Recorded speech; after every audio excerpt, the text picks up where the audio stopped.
Fora do script. Fora do script. Fora do script. Fora do script. Fora do script.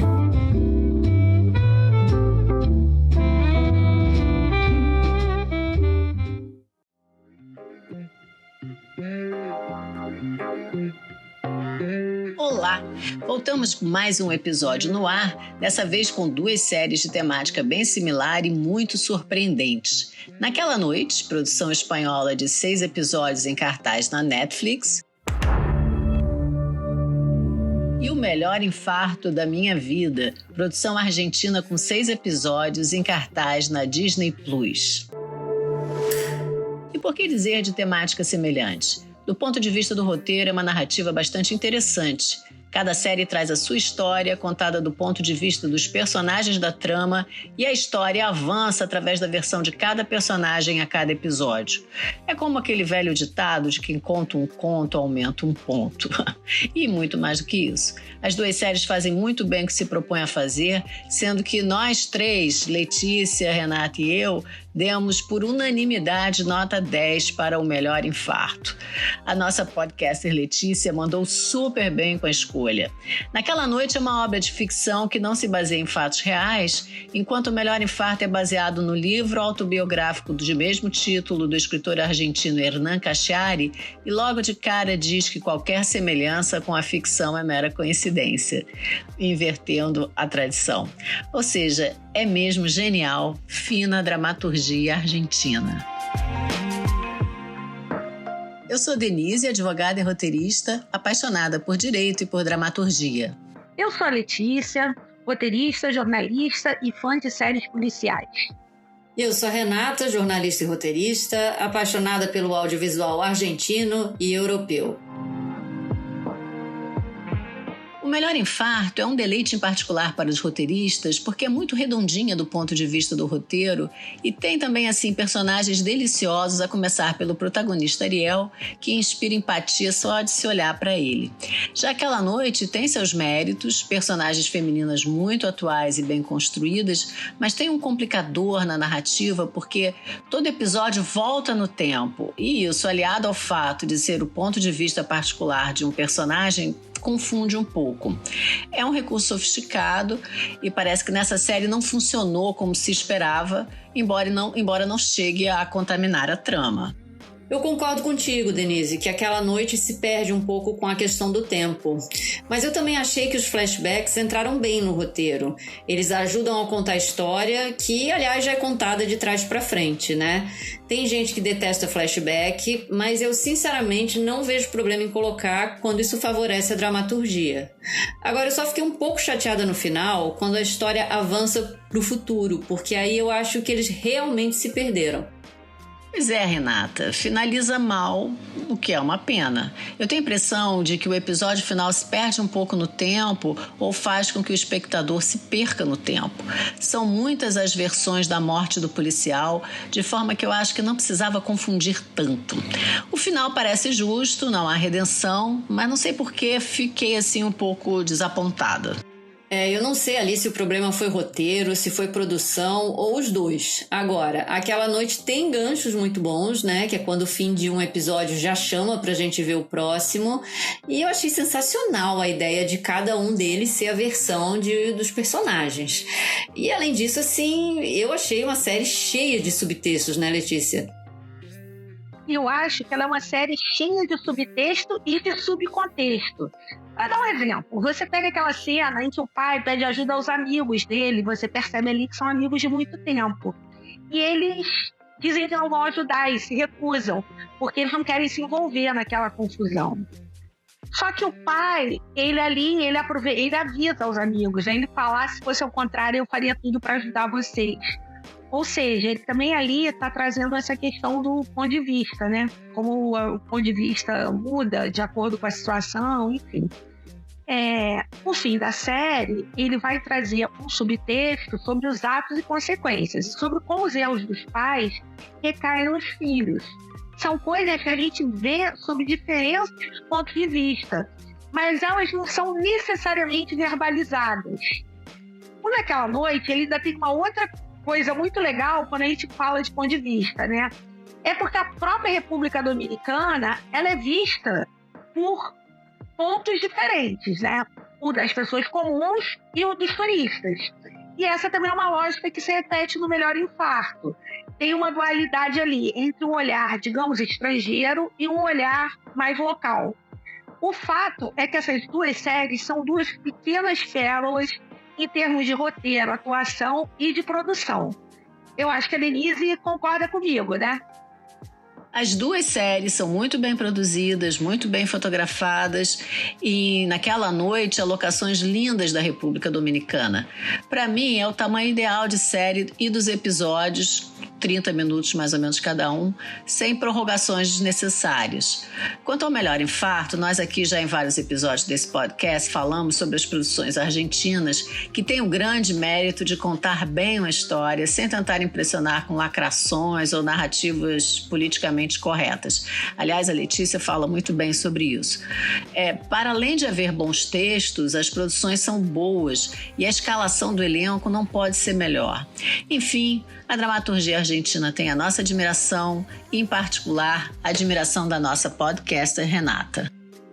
Denise, eu sou suspeita para falar da produção argentina porque eu sou fã e eu acho interessante que a Disney tem muita série argentina boa, né? A gente já falou aqui do Meu Querido Zelador e tem várias outras. Mas voltando à série, já que a gente está falando de série, né? Voltando àquela noite, às vezes dá a impressão de que eles brincam com as contradições. A clínica veterinária, onde eles cuidam super bem dos animais, fica em Pamplona, na Espanha, que é uma cidade conhecida pelas corridas de touro. Além disso, o amor entre as irmãs ali é usado para justificar um assassinato e todo tipo de mentira para elas se protegerem. E aí, assim, a relação com o pai é muito estranha e todos os homens da série também são tóxicos. Eu não sei, Letícia, eu tô delirando ou você também percebeu isso? De certa forma, sim, Renata. Mas não parece uma tentativa de lacração pura e simples, porque joga para a dramaturgia o tempo todo. Seja na maneira como a polícia encara a irmã caçula ou na forma como o casal homoafetivo é tratado, tanto na República Dominicana quanto na Espanha. É bacana ver uma série que não tem grandes pretensões, mas que segue aquelas premissas que adoramos. Mostra em vez de falar, o famoso show don't tell, e que usa a dramaturgia para falar de assuntos importantes. Tem tanta coisa boa no Melhor Infarto, mas uma das coisas que eu mais gosto, além do tom de dramédia, é o alto deboche argentino, porque é um humor inteligente. Denise, assim, se tem uma coisa que eu amo nas séries argentinas é a capacidade que eles têm de contar histórias pequenas. Porque o que a gente tem que entender é que não precisa ser história de uma guerra, a história de um massacre, uma novela, com trocentos personagens, para deixar você preso em frente à TV, ao celular, enfim, ao meio que você esteja usando para assistir aquele produto. Eu não sei se isso tem a ver com o hábito da leitura, com a valorização da psicanálise ou com as duas coisas juntas. Mas o fato é que os argentinos eles têm muita facilidade para construir personagens que são multifacetados e humanos. E nesse ponto, eu vejo uma clara fronteira entre o audiovisual argentino e o brasileiro. Os nossos vizinhos, eles quando estão criando uma história, criando personagens, eles não estão tentando ensinar nada para ninguém. O que eles fazem é criar, né, essa criação, esses personagens, eles vão se movimentar no mundo no qual as questões identitárias, por exemplo, elas fazem parte do cotidiano. E esses personagens, eles precisam lidar com esses temas da contemporaneidade para o bem e para o mal. Não tem discussão sociológica. O que tem, sim, é uma dramaturgia que ela pega os dilemas da vida moderna, trata esses temas com toda a relevância e importância que eles merecem, chama a atenção do espectador e, com isso, na minha modesta opinião, tem um efeito muito mais de compreensão do mundo que a gente vive. Muito mais, talvez, do que você botar um personagem só falando frases que parecem saídas de um tratado de sociologia. Agora, falando do assunto que eu adoro, né, estrutura narrativa. Tanto o Melhor Infarto quanto Naquela Noite, né, que é uma série espanhola, eles têm uma estrutura que não é exatamente clássica, porque a cada episódio ele mostra um ponto de vista diferente, embora dentro do episódio, Naquela Noite já se faça valer de tempos narrativos diferentes, enfim. Mas o Melhor Infarto, ele é mais ou menos cronológico, né? Mas o que eu acho mais legal na estrutura do Melhor Infarto é que ele parte de uma premissa muito tradicional em comédia. E dramédia também, né? Porque ele é mais uma dramédia. Ou comédia dramática, enfim. O personagem, nesse tipo de produto, nesse tipo de gênero, quando ele começa a sua jornada do herói, quando ele vai partir para a aventura, ele está no fundo do poço. E o Ariel, ele está no fundo do poço, ele vai ter que enfrentar obstáculos e desafios e um jogo de ganha e perde, que é o que vai fazer ele crescer, né? Amadurecer e mudar de alguma forma. Aqui também a gente consegue trabalhar um paralelo entre o Brasil e a Argentina. O humor argentino, majoritariamente, eu não estou dizendo que não exista uma coisa ou outra em um dos dois países, mas a comédia argentina, a dramédia argentina que a gente consome mais, ela parece ser calcada numa ideia de um humor mais cerebral. É uma coisa que, para comparar, é uma coisa comparável ao que faz o Woody Allen, com perdão das pessoas que têm problemas com a vida pessoal, Woody Allen. Eu sou fã, enfim, mas isso é outra discussão. Então, assim, quando você prefere um humor que ele é um pouco mais sofisticado, ele vem de constatações da vida, você vai claramente se encantar com esse tipo de comédia argentina.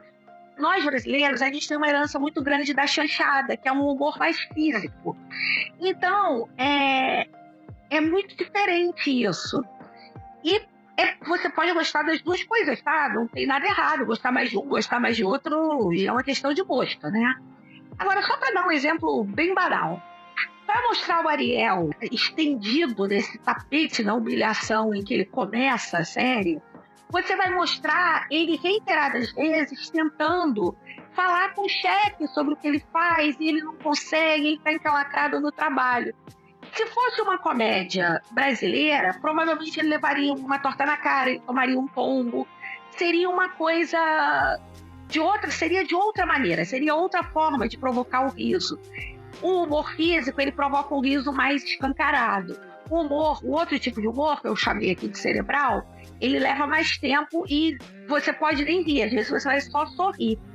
O que eu acho engraçado é que até para você ser loser, tem sotaques diferentes. E cada um escolhe o seu e tá tudo bem, né, Renata?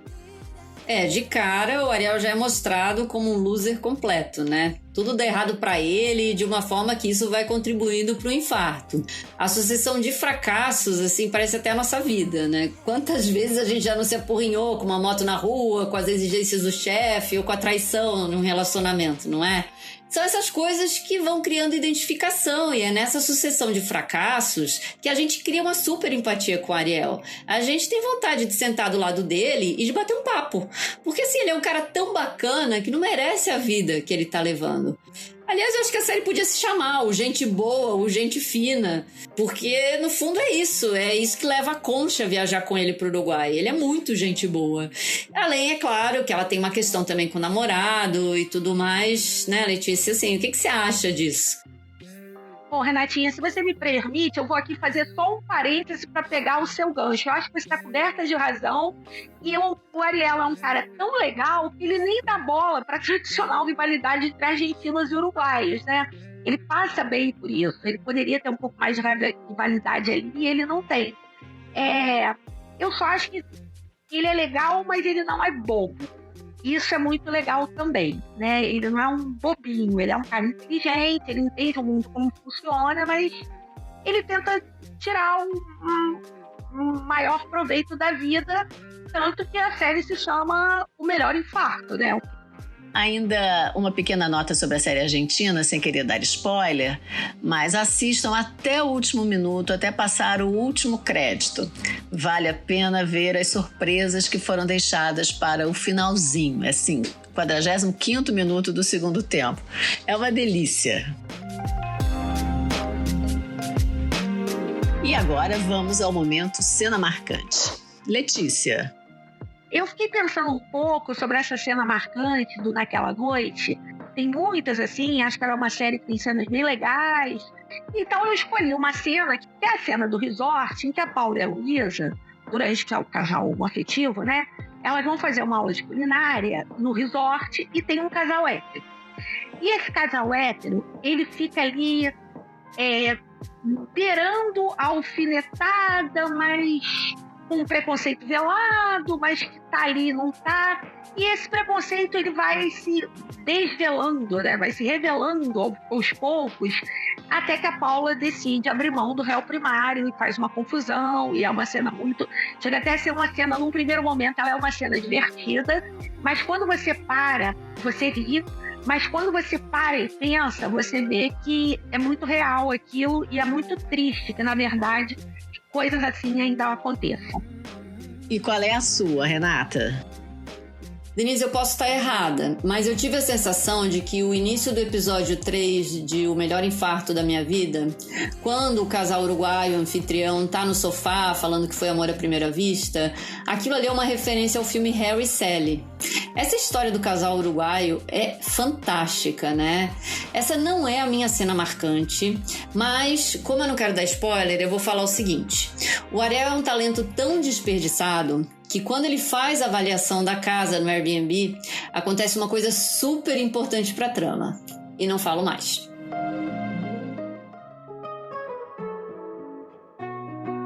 E agora o momento dica da podcaster.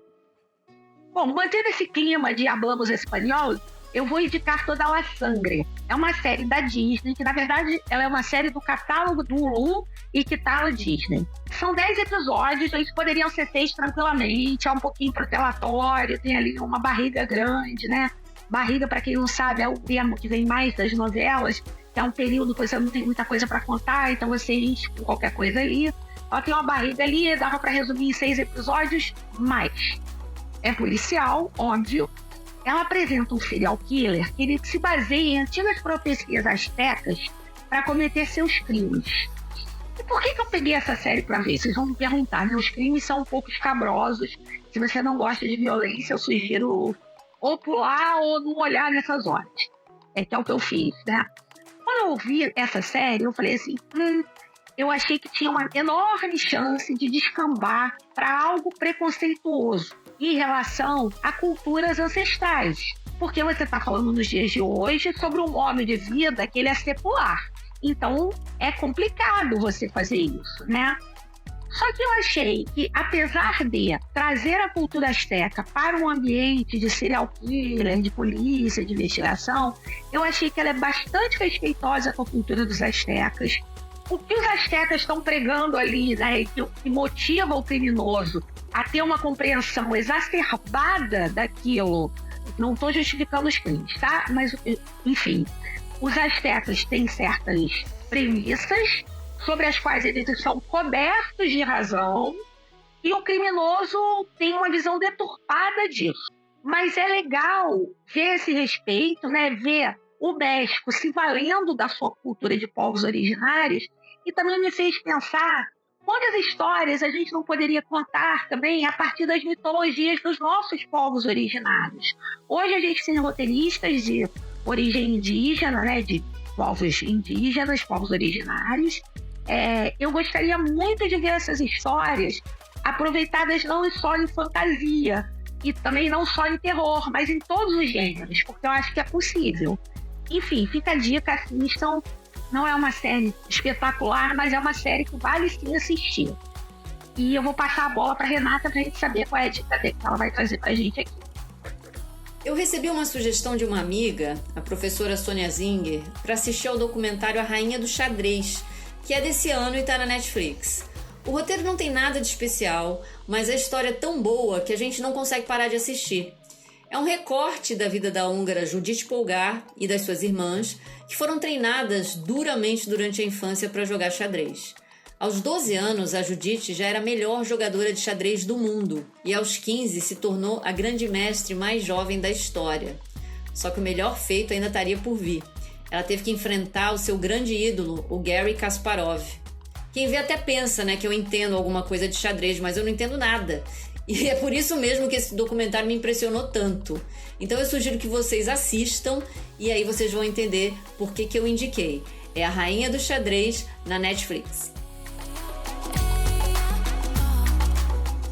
É isso. aqui termina mais um episódio do Fora do Script, e esse episódio nos deixou muito felizes porque ele é, assim, totalmente aderente à nossa proposta, que é de indicar obras do audiovisual que, apesar da qualidade, não entraram exatamente assim na badalação das redes ou da mídia.